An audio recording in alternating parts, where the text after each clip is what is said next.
السلام عليكم ورحمة الله تعالى وبركاته. عليكم السلام ورحمة الله. الحمد لله رب العالمين. اللهم صل على محمد طب القلوب ودوائها وعافية الأبدان وشفائها ونور الأبصار وضيائها وعلى آله وصحبه أجمعين. أما بعد، أعوذ بالله من الشيطان الرجيم. بسم الله الرحمن الرحيم. وقل جاء الحق وزهق الباطل إن الباطل كان زهوقا. صدق الله العظيم. عن أنس بن مالك رضي الله عنه أنه قال قال رسول الله صلى الله عليه وسلم أنا أجود ولد آدم وأجودهم بعدي رجل علم علما فنشر علمه. صدق رسول الله صلى الله عليه وسلم. அல்லாஹுடைய மாபெரும் கிருபையினால் கண்மணி நாயகம் ஸல்லல்லாஹு அலைஹி வஸல்லம் அவர்களின் மேலான துஆ பரக்கத்தினால் நமது கல்லூரியின் 51 ஆண்டு விழாவும் கூடவே 37வது மௌலவி ஆலிம் பட்டமளிப்பு விழாவும் மரியாதைக்குரிய பாசமிகு கல்லூரியின் முதல்வர் ஹசரத் அவர்களின் தலைமையில் மிக சிறப்போடு நடைபெற்று வருகிறது. இந்த நிகழ்ச்சியில் சிறப்புரை ஆற்றுவதற்காக வேண்டி வருகை தந்திருக்கிற மரியாதைக்குரிய ஹசரத் பெருந்தகை இந்த நிகழ்ச்சியில் முன்னிலை வகித்து இந்த நிகழ்ச்சியை சிறப்புப்படுத்தி கொண்டிருக்கிற பாசமிகு எங்களது கல்லூரியின் நிர்வாக பெருமக்கள், கல்லூரியின் மரியாதைக்குரிய நெஞ்சம் நிறைந்த ஆசிரிய பெருமக்கள், பட்டம் வாங்குகிற ஆலிம்களின் இல்லத்திலிருந்து, குடும்பத்திலிருந்து, ஊரிலிருந்து வருகை தந்திருக்கிற மேன்மைமிகு உலமா பெருமக்கள், ஜமாத்தார்கள், மதரசாவின் மாணவர்கள் மற்றும் எல்லா வகையிலும் எங்களுக்கு ஒத்துழைப்பு நல்கி கொண்டிருக்கிற இந்த பகுதியை சார்ந்த, இந்த ஊரை சார்ந்த ஜமாத்தார்கள், நிர்வாக பெருமக்கள், நம் அனைவர்களும் எல்லாம் அல்ல அல்லாஹ் ரப்பல் இஸ்ஸத் ஏற்று உயரிய கூலியை நமக்கு தருவானாக. இந்த பட்டமளிப்பு உரையில் சொல்ல வேண்டிய தகவல் என்ன என்பது யோசித்த பொழுது, நேற்றைக்கு நடந்த பெண்கள் பட்டமளிப்பு விழாவில் மரியாதைக்குரிய கல்லூரியின் முதல்வர் அவர்கள், அந்த கல்லூரியின் முதல்வர் அல்ல, நமது கல்லூரியின் முதல்வர் அவர்கள் அல்லாமா முஹம்மது ஃபாத்திஹ் ரலியல்லாஹு அன்ஹு அவர்கள் குறித்து சொன்னார்கள். அவர்கள் பேசிய பொழுதுதான் எனக்கு இந்த உரை இப்படி அமைத்து கொள்ளலாம் என்கிற ஒரு பொறி தென்பட்டது. அல்லாமா முஹம்மது ஃபாத்திஹ் ரஹிமஹுல்லா உஸ்மானிய பேரரசில் வந்துதித்த 7வது மிகப்பெரிய சக்கரவர்த்தி. கான்ஸ்டாண்டினோபிள் என்று சொல்லப்படுகிற, குஸ்தன்தீனியா என்று அரபியில் சொல்லப்படும் கான்ஸ்டாண்டினோபிள், இன்றைக்கு இஸ்தான்புல், துருக்கியில் இருக்கக்கூடிய இஸ்தான்புல், அதை வெற்றி வாகை சூடியவர்கள் அல்லாமா முஹம்மது ஃபாத்திஹ் ரலியல்லாஹு அன்ஹு. உஸ்மானிய பேரரசின் வந்துதித்த 7வது மிகப்பெரிய சக்கரவர்த்தி அவர்கள் தலைமையில் வெற்றி கொள்ளப்பட்டது.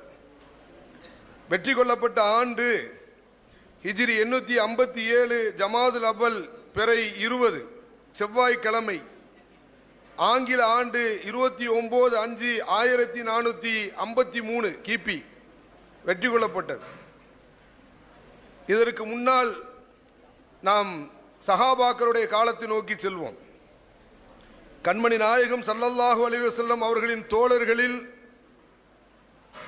நபியின் அதிகம் பரக்கத் பெற்றவர்கள் அபு அய்யூப் அல் அன்சாரி ரலியல்லாஹு அன்ஹு என்பதை நாம் அனைவரும் நன்கு உணர்வோம். அபு அய்யூப் அல் அன்சாரி ரலியல்லாஹு அன்ஹு அவர்கள் ஏராளமான சிறப்புகளை பெற்றவர்கள், நபியின் பரக்கத்தை பெற்றவர்கள். ஸல்லல்லாஹு அலைஹி வஸல்லம் அவர்கள் ஹிஜ்ரத் பயணம் மேற்கொள்வதற்கு முன்பு பையத்துல் அகபா சானியா 70 பேர்கள் மதீனா நகரில் இருந்து மக்காவிற்கு வருகை தந்த பொழுது நபியின் கரம் பற்றி இஸ்லாத்தை ஏற்றுக்கொண்டு நபியை வரவேற்க தயாராக இருந்த அந்த 70 நபர்களில் ஒருவர் தான் ஹஜ்ரத் அபு அய்யூப் அல் அன்சாரி ரலியல்லாஹு அன்ஹு அவர்கள். ஸல்லல்லாஹு அலைஹி வஸல்லம் அவர்கள் ஹிஜ்ரத் பயணம் மேற்கொண்டு போன பொழுது மதீனாவிலே நபியை உபசரிப்பதற்கும் வரவேற்பதற்கும் தங்கள் இல்லத்தில் நபி அமர வேண்டும், தங்க வேண்டும் என்பதற்காக வேண்டி ஈசலாக துடியாக துடித்துக் கொண்டிருந்த பொழுது ஸல்லல்லாஹு அலைஹி வஸல்லம் அவர்கள் சொன்னார்கள், என் கஸ்வா என்கிற ஒட்டகத்திற்கு அல்லாஹ் உத்தரவு பிறப்பித்திருக்கிறான். அது மஅமூரத்துன், அல்லாஹுவால் ஏவப்பட்டு இருக்கிறது. அந்த ஒட்டகம் எங்கே நிற்குமோ அங்கே அது நிற்கும். ஹஜ்ரத் ஸல்லல்லாஹு அலைஹி வஸல்லம் அவர்களின் அந்த ஒட்டகம் அபு அய்யூப் அல் அன்சாரி ரலியல்லாஹு அன்ஹு இல்லத்தில் தான் நின்றது. நபி அங்கே தங்கினார்கள், 7 மாதங்கள் தங்கினார்கள் என்று நமக்கு தகவல் சொல்கிறது. ஸல்லல்லாஹு அலைஹி வஸல்லம் அவர்கள் வருகை தந்த பொழுது மேலே பரணில் இருக்கக்கூடிய ஜாமான்களை எல்லாம் ஒதுக்கி ஸல்லல்லாஹு அலைஹி வஸல்லம் அவர்களுக்கு மேல்தளத்தையும் கீழ்த்தளத்தில் அவர்கள் அமர்ந்த பொழுது ஸல்லல்லாஹு அலைஹி வஸல்லம் அவர்கள் சொன்னார்கள், நான் மேலே இருந்து அவ்வப்போது கீழே வருவது வீட்டுக்கு உரிமையாளராக இருக்கிற உங்களுக்கு அது உபாதையாக இருக்கும், எனவே நான் கீழே தங்கிக் கொள்கிறேன் என்ற பொழுது மனம் ஒத்துக்கொள்ளவில்லை. நபி ஸல்லல்லாஹு அலைஹி வஸல்லம் கீழே தான் தங்கினாங்க. அபு அய்யூப் அன்சாரி ரலியல்லாஹு அன்ஹு அவர்களுக்கும் அவருடைய மனைவிக்கும் அன்று இரவு முழுக்க தூக்கம் வரல. காரணம் என்ன தெரியுமா? கண்மணி நாயகம் ஸல்லல்லாஹு அலைஹி வஸல்லம் அவர்கள் கீழே இருக்க நபியின் தலைக்கு மேலே நாம் தூங்குவதா? வானத்தில் இருந்து வருகிற வஹிக்கு இடையூறாக நாம் அமைந்துவிடக் கூடாது என்பதற்காக வேண்டி அன்று முழுவதும் அவர்கள் தூக்கத்தை தொலைத்தார்கள். கண்மணி நாயகம் ஸல்லல்லாஹு அலைஹி வஸல்லம் இடத்திலே சொன்னார்கள், யா ரசூலல்லாஹ், தயவு கூர்ந்து வீட்டுடைய மேல் தளத்தில் நீங்கள் தங்கிக் கொள்ளுங்கள். வஹியின் தடையாக உங்களுடைய தலைக்கு மேலே தங்குவதை நான் சூழதபாக ஒழுங்கீனமாக கருதுகிறோம் என்று சொன்ன பொழுது ஸல்லல்லாஹு அலைஹி வஸல்லம் சொன்னாங்க, என்னை பார்க்கறதுக்கு பல பேர் வருவாங்க, எல்லாருக்கும் வசதி நான் கீழே இருந்தாதான் என்று ஸல்லல்லாஹு அலைஹி வஸல்லம் அவர்கள் மறுதளித்தார்கள். அன்றும் அபு அய்யூப் அல் அன்சாரி ரலியல்லாஹு அன்ஹு அவர்களுடைய மனைவியும் மேலே தங்கினார்கள். வீட்டில் தண்ணி சேகரித்து வைத்திருந்த ஒரு பாத்திரத்தில் சிறு கீறல் ஏற்பட்டு தண்ணீர் கொட்டியது. அன்றைக்கு இன்னைக்கு மாதிரி காங்கிரீட் தளம் கிடையாது, மண்ணால் பூசப்பட்ட மேல் தளம். மேலே கொட்டிய தண்ணீர் கீழே விழுந்து நபியின் தூக்கத்தை தொலைத்துவிடக் கூடாது என்பதற்காக வேண்டி இருக்கிற ஒரே ஒரு குளிருக்கு போத்துகிற போர்வையை முழுவதுமாக தடவி அப்பி எடுத்து நபிக்கு கீழே தண்ணி வந்துவிடக் கூடாது என்பதில் கண்ணும் கருத்துமாக இருந்தார்கள். அன்றும் தூக்கத்தை தொலைத்தார்கள். நபி ஸல்லல்லாஹு அலைஹி வஸல்லம் அவர்கள் இதை உணர்ந்து கொண்டு மேல்தளத்திலே தங்கினார்கள், 7 மாதங்கள் தங்கினார்கள். ஆக நபி ஸல்லல்லாஹு அலைஹி வஸல்லம் அவர்களோடு அவர்களுக்கு ஏற்பட்ட தொடர்பு இங்கிருந்து தொடங்குகிறது. வாழ்கிற காலம் முழுவதும் தன் இல்லத்தாருக்கு உணவு சமைக்கிற பொழுது ஒரு பகுதியை நபிக்கு எடுத்து வைப்பார்கள். நபி வந்தால் நபி சாப்பிடுவார்கள், நபி வராவிட்டால் குடும்பம் சாப்பிடும். ஸல்லல்லாஹு அலைஹி வஸல்லம் அவர்கள் சாப்பிட்டார்கள் என்றால் நபியின் கரம் தட்டில் எந்த பகுதியில் பட்டு இருக்கிறதோ அந்த தடத்தை வைத்துக் கொண்டு அவரும் அவருடைய மனைவியும் சாப்பிடுவார்கள். வாழ்நாள் முழுவதும் மதீனாவிலே நபியின் பரக்கத்தை அதிகம் பெற்றவர்கள். எனவே தான் நாம் ஹதீஸிலே பார்க்கிறோம், ஒரு சமயம் பசியால் துவண்டு போன சையதுனா அபூபக்கர் சித்திக் ரலியல்லாஹு அன்ஹு அவர்கள் சாப்பிட ஒண்ணுமே இல்லைன்னு பள்ளிக்கு வந்தாங்க. அவங்க வர்றதுக்கு முன்னால அதே காரணத்திற்காக வேண்டி உமர் இப்னு கத்தாப் ரலியல்லாஹு அன்ஹு அவர்கள் இருந்தார்கள். தொடர்ந்து ஸல்லல்லாஹு அலைஹி வஸல்லம் அவர்களும் அதே காரணத்திற்காக வேண்டி பள்ளிக்கு வந்தார்கள். இருவரிடத்திலும் கேட்டார்கள், கடுமையான பசி, வீட்டிலே சாப்பிட ஒன்றுமில்லை, எனவே பள்ளிக்கு வந்தோம் என்று சொன்ன பொழுது ஸல்லல்லாஹு அலைஹி வஸல்லம் அந்த 2 பேரையும் அழைச்சிக்கிட்டு சையதுனா அபு அய்யூப் அல் அன்சாரி ரலியல்லாஹு அன்ஹு வீட்டுக்கு போனாங்க. அங்கே மிகப்பெரிய விருந்து நடைபெற்றது. அந்த விருந்து நடைபெறுகிற பொழுது இது போன்றல்லவா நம்முடைய மகள் ஃபாத்திமா இருக்கிறாள், இது போன்ற உணவை சாப்பிட்டு எத்தனை நாட்கள் ஆகிறது என்று சொன்ன பொழுது தன் ஈர குரல் வலை ஃபாத்திமா நாயகி ரலியல்லாஹு அன்ஹா அவர்களுக்கும் அங்கிருந்து உணவு அனுப்பினார்கள். இதுவெல்லாம் வரலாறு என்றாலும் இங்கே ஒரு தகவல் என்னவென்றால், ஒரு இல்லத்திற்கு நாம் செல்கிறோம் என்றால் சில பேர் சொல்லுவாங்க, சொல்லிட்டு வந்திருக்கலாம உறவினர்கள் கூட, தான் மட்டும் போகல 2 தோழரையும் அழைச்சிட்டு போறாங்க, முன்னனுமதி இல்லாமல் செல்கிறார்கள். இந்த உரிமையை ஸல்லல்லாஹு அலைஹி வஸல்லம் எடுத்துக்கொண்டார்கள். எல்லோரிடத்திலும் அல்ல, சையதுனா அபு அய்யூப் அல் அன்சாரி ரலியல்லாஹு அன்ஹு தான் சாப்பிட்டார்கள், தான் சாப்பிட சென்றார்கள், தன்னோடு 2 தோழர்கள் அழைத்து சென்றார்கள். அனுமதி பெறாமல் அந்த வீட்டிற்கு சென்று நானும் வருகிறேன் தோழர்களும் வருகிறார்கள் என்று எக்ஸ்ட்ரானரியாக உரிமையை எடுத்துக்கொள்கிற அளவிற்கு அபு அய்யூப் அல் அன்சாரி ரலியல்லாஹு அன்ஹு ஸல்லல்லாஹு அலைஹி வஸல்லம் அவர்களோடு நெருங்கிய தொடர்பில் இருந்தவர்கள். ஸல்லல்லாஹு அலைஹி வஸல்லம் அவர்களோடு பத்ர், உஹது, ஹந்தக்கு அனைத்து யுத்தங்களிலும் கலந்து கொண்டார்கள். நபிக்கு பிறகு யஸீத் இப்னு முஆவியா உடைய ஆட்சி காலத்திலே இப்பொழுது இருக்கிற கான்ஸ்டான்டினோபிள் என்று சொல்லப்படுகிற இஸ்தான்புல் துருக்கியுடைய தலைநகர், அதை வெற்றி கொள்வதற்காக வேண்டி, ரோமானியருடைய கையில் இருந்த கான்ஸ்டாண்டினோபிலை வெற்றி கொள்வதற்காக வேண்டி யசீத் இப்னு முஆவியாவுடைய தலைமையில் ஒரு படை கடல் மார்க்கமாக சென்றது. அந்த படையிலும் அபு அய்யூப் அன்சாரி ரலியல்லாஹு அன்ஹு அவர்கள் இருந்தார்கள். வயது எத்தனை தெரியுமா? 80 வயசு. 80 வயசு வாலிபராக சுறுசுறுப்போடு அந்த கடல் பயணத்தில் சென்றார்கள். நீண்ட அந்த பயணத்தில் உடல் நலிந்து போனார்கள், உடல் குன்றினார்கள். மரண தருவாயில் யசீத் இப்னு முஆவியா சுகம் விசாரித்த பொழுது சொன்னார்கள், அடர்ந்தேறி தாக்குங்கள். குஸ்தன்தீனியா என்று சொல்லப்படுகிற கான்ஸ்டாண்டினோபில் இஸ்தான்புலை அடர்ந்தேறி தாக்குங்கள். இங்கே நான் மரணம் அடைந்தால் என் உடலை மதீனாவிற்கு எடுத்து சென்று விடாதீர்கள். எதிரி நாட்டு எல்லை சுவருக்கு அடியில் எவ்வளவு டீப்பா அடக்கம் செய்ய முடியுமோ அவ்வளவு டீப்பா அடக்கம் பண்ணுங்கன்னு சொன்னாங்க. நான் நோயுற்று விட்டேன். யுத்த காலத்தில் வெற்றி வாகை சூடுவதற்காக வேண்டி வருகை தந்த நான் 80 வயசுல நான் நோயுற்று நான் இறந்துட்டேன்னு சொன்னா, கான்ஸ்டாண்டினோபில் இருக்கக்கூடிய எல்லை சுவர்களுக்கு அடியில் மிக ஆழமாக என்னை புதைத்து விடுங்கள் என்று அபு அய்யூப் அன்சாரி ரலியல்லாஹு அன்ஹு அவர்கள் சொன்னார்கள். அது நிறைவேற்றப்பட்டது. இங்கேதான் நமக்கு தகவல். ஏன் அப்படி சொன்னாங்க? நான் மூத்தானா இங்க கீழே அடக்கம் பண்ணுங்க, ஆழமா எதிரி நாட்டுடைய எல்லையில் அடக்கம் செய்யுங்கள் ஏன் சொன்னாங்க அப்படின்னா நமக்கு காரணம் சொல்லித் தருகிறார்கள். ஸல்லல்லாஹு அலைஹி வஸல்லம் அவர்களின் பொன்மொழிகளின் மீது அசைக்க முடியாத நம்பிக்கை கொண்டிருந்தார்கள். ஸல்லல்லாஹு அலைஹி வஸல்லம் என்று சொன்னார்கள், லதுஃப்தஹன்ன அல் குஸ்தந்தீனியா, கான்ஸ்டாண்டினோபில் ஒரு காலம் வெற்றி கொள்ளப்படும். லதுஃப்தஹன்ன அல் குஸ்தந்தீனியா, கான்ஸ்டாண்டினோபில் வெற்றி கொள்ளப்படும். பல நேமல் அமீரு அமீருகா, ஆட்சியாளர்களில் அன்றைக்கு வெற்றி கொண்ட முகமது ஃபாத்திஹ், இரண்டாவது முகமது என்று சொல்லப்படுகிற முகமது ஃபாத்திஹ், அவர் அமீர்களில் சிறந்த அமீராக இருப்பார். வல நேமல் ஜெய்சு ஜாலிக்கல் ஜெய்ஸ், இருக்கிற படைகளில் அந்த படை சிறந்த படையாக இருக்கும் என்று ஸல்லல்லாஹு அலைஹி வஸல்லம் அவர்கள் சொன்னார்களே, அந்த வார்த்தைகளின் மீது அசைக்க முடியாத நம்பிக்கை கொண்டிருந்தார்கள். ஒரு காலம் கான்ஸ்டாண்டினோபில் இஸ்தான்புல் இஸ்லாமியருடைய ஆட்சிக்கு கீழே வரும்.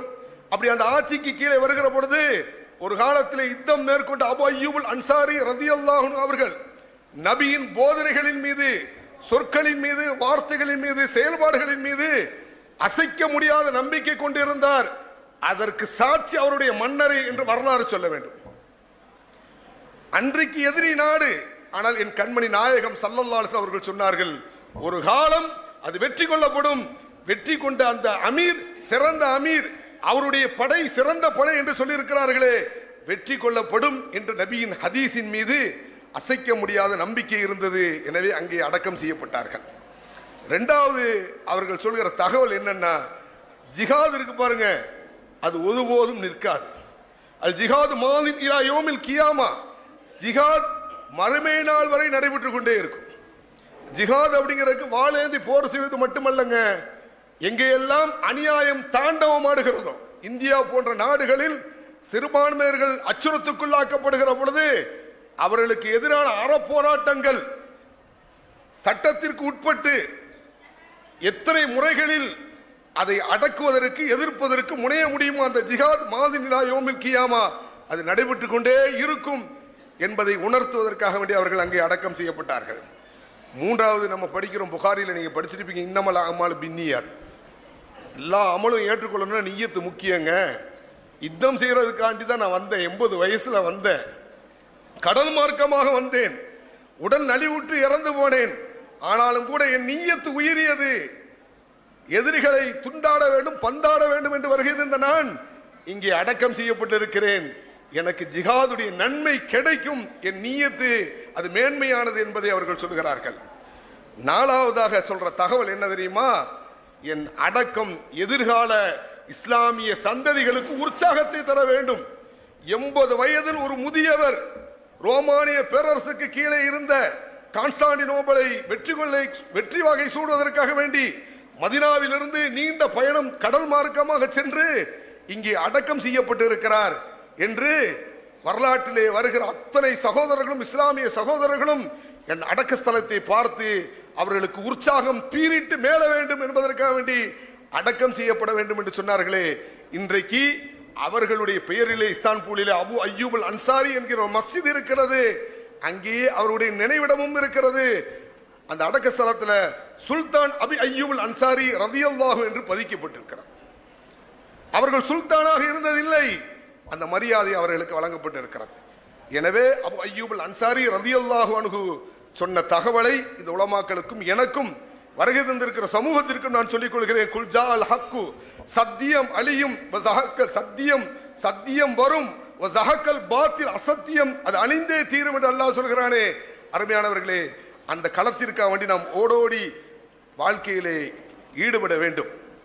ஏன்னா ஸல்லல்லாஹு அலைஹி வஸல்லம் சொன்னாங்க, அன அஜ்வது உல்தி ஆதம், ஆதமுடைய பிள்ளைகள்ல மிகப்பெரிய கொடை வள்ளல்னு சொன்னாங்க. ஆதமுடைய பிள்ளைகள்ல நான் பெரிய கொடை வள்ளல். எனக்கு பிறகு கொடை வள்ளல் யாரு தெரியுமா? எனக்கு பின்னால கொடை வள்ளல் யாரு தெரியுமா? அலிம இல்மன் ஃபனஷர இல்மஹு, கல்வி பயின்று அந்த கல்வியை யார் பரப்புகிறார்களோ அவர்தான் கண்மணி நாயகம். எனக்கு பிறகு மிகப்பெரிய கொடை வள்ளல் என்று சொன்னார்கள். ஷரியத்துல ஜூது அப்படிங்கிறதுக்கு இப்படி விளக்கம் சொல்லுவாங்க, இஅதாவ் மா யம்பகி லிமை யம்பகி. ஜூதுன்னு சொன்னா காசுல கையில இருக்கிற காசை கொடுக்கிறது அல்லங்க. இஅதாவ் மா யம்பகி லிமை யம்பகி, தேவை உள்ளவர்களுக்கு, அவசியம் உள்ளவர்களுக்கு எது அவசியமோ எது தேவையோ அதை கொடுப்பதுதான் ஜூது.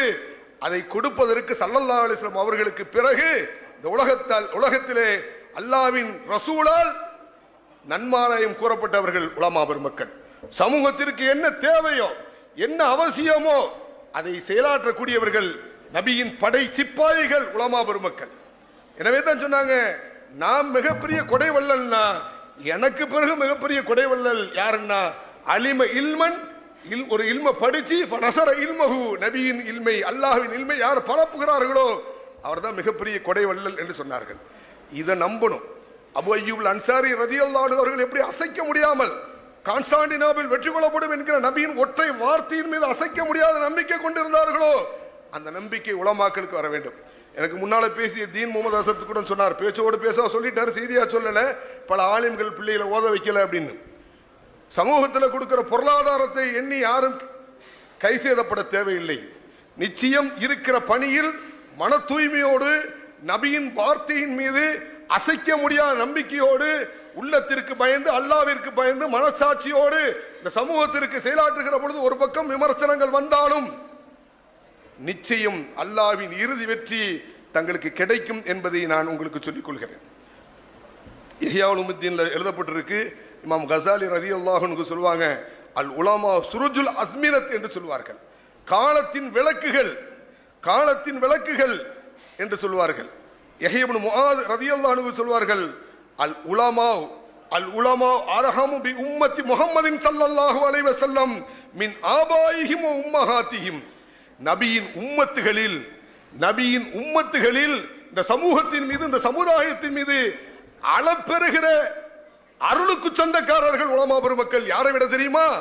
அவர்களை பெற்றெடுத்த தகப்பன்மார்களை விட, அவர்களை பெற்றெடுத்த தாய்மார்களை விட, இந்த சமூகத்தின் இங்க வாப்பா என் மீது பிரியம் காட்டுறதை விட, என் உம்மா என் மேல பிரியம் காட்டுறதை விட, ஒரு ஆலிம், என் மஹல்லாவின் இமாம், எனக்கு கல்வி பயிற்று கொடுத்த ஆசிரியர், அவர் பெற்றோர்களை விட இந்த சமூகத்தின் மீது மிகப்பெரிய அரகமாக இரக்கம் காட்டக்கூடியவராக அருள் செய்பவராக இருக்கிறார்கள் என்று சொல்கிறார்கள். ஏன் தெரியுமா? துன்யால வாப்பா உம்மா துன்யாவுடைய நெருப்பை விட்டு தான் பாதுகாப்பாங்க, துன்யாவுடைய நெருப்பை விட்டு தான் பாதுகாப்பார்கள். உலமா பெருமக்கள் ஆகிரத்தின் நெருப்பை, இந்த சமூகம் ஆகிரத்தின் நெருப்பு அவர்களை தீண்டிவிடக் கூடாது என்பதற்காக வேண்டி ஒவ்வொரு வெள்ளி மேடைகளிலும், பெண்கள் பயான்களிலும், மீலாது விழாக்களிலும் இந்த சமூகத்தில் வழிதவறிவிடக் கூடாது, நரகத்திற்கு என் உம்மத்தில் ஒருவர் கூட சென்று விடக்கூடாது என்று கண்மணி நாயகம் ஸல்லல்லாஹு அலைஹி வஸல்லம் அவர்கள் தான் வாழ்கிற காலத்தில் இறை நிராகரிப்பாளராக செல்கிற ஜனாசாவை பார்த்து ஏங்கினார்களே, கவலைப்பட்டார்களே, அத்தனை கவலையும் இந்த உலமாக்கள் இருக்கிறார்.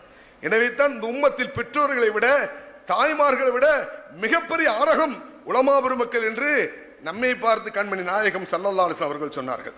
எனவே அருமையானவர்களே, அல் அம்பியாஹு காதத்துன், நபிமார்கள் சமூகத்தின் முன்னோடிகள், ஒல் உலமாவு சாதத்துன், உலமாக்கள் தலைவர்கள், மஜாலிசுகும் சியாதத்துன், அவர்கள் இருக்கிற அவையில் அமர்வது, அவர்கள் இருக்கிற அவையில் உட்கார்ந்து இருப்பது அதிகப்படியான ஈமானையும் அதிகப்படியான ஹிதாயத்தையும் அதிகப்படியான இல்மையும் தரும் என்று கண்மணி நாயகம் ஸல்லல்லாஹு அலைஹி அவர்கள் சொன்னார்கள்.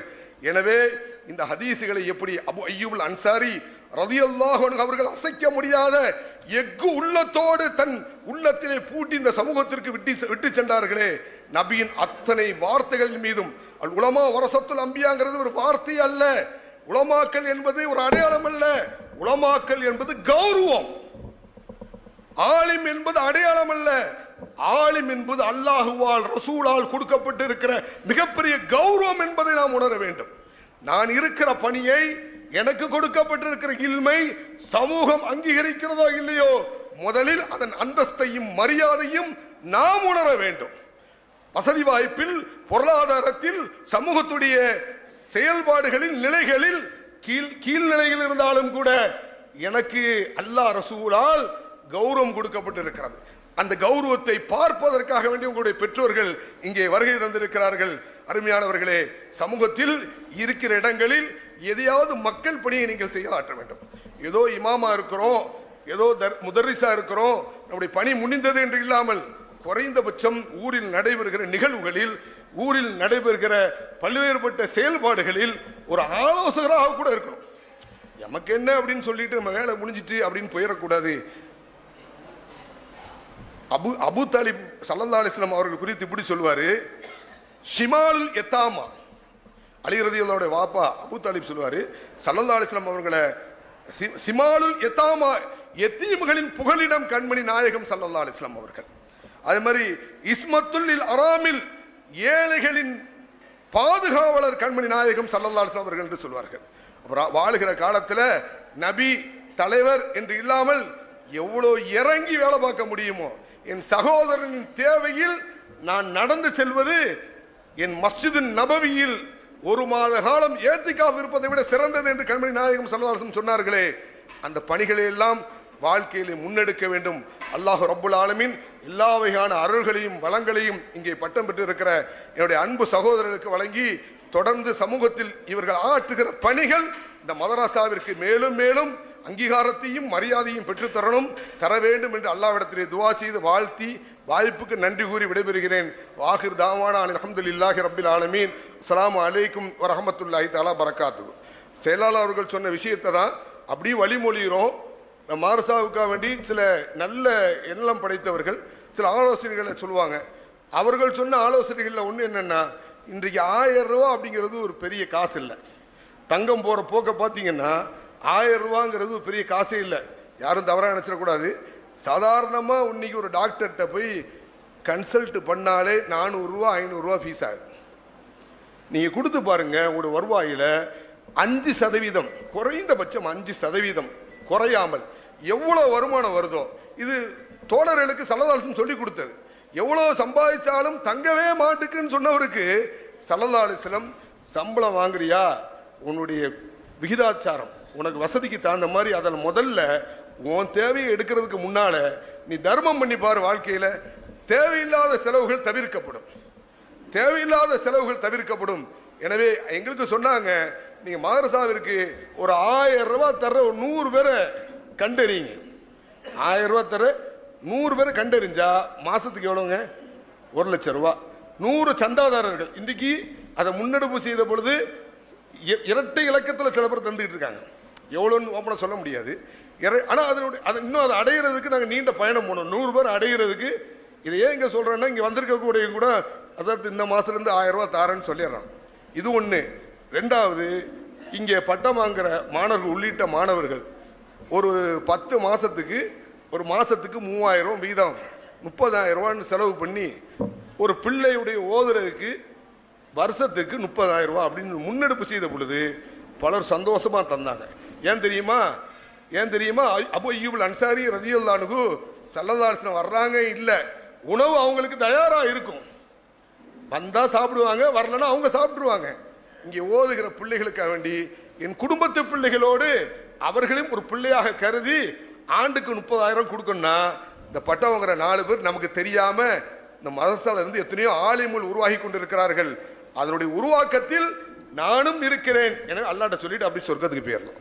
அந்த நசீப் அல்லாஹ் ரப்புல் ஆலமீன் உங்கள் அனைவர்களுக்கும் ஏன்னா இந்த சாப்பாடுக்கு கொடுக்கறது முக்கியமான விஷயம், நீங்கள் நோட் பண்ணிக்கணும். அது ஜக்காத்தில் சேரும், ஜக்காத்துடைய எலிஜிபிள். எனவே நம்ம ஜக்காத் எவ்வளவோ கொடுக்குறோம், நீங்கள் 30,000ங்கிறத உங்களுடைய ஜக்காத்துடைய கணக்கில் நீங்கள் இதை சேர்த்துக்கலாங்கிற தகவலையும் சொல்லி அல்லாஹ் ரப்புல் ஆலமீன் நம் அனைவர்களையும் ஏற்று அருள் பாலிப்பானாக வேண்டி விரும்பி துவா செய்து முடிவு செய்கிறேன். அஸ்ஸலாமு அலைக்கும் வரஹ்மத்துல்லாஹி தஆலா வபரகாத்துஹு.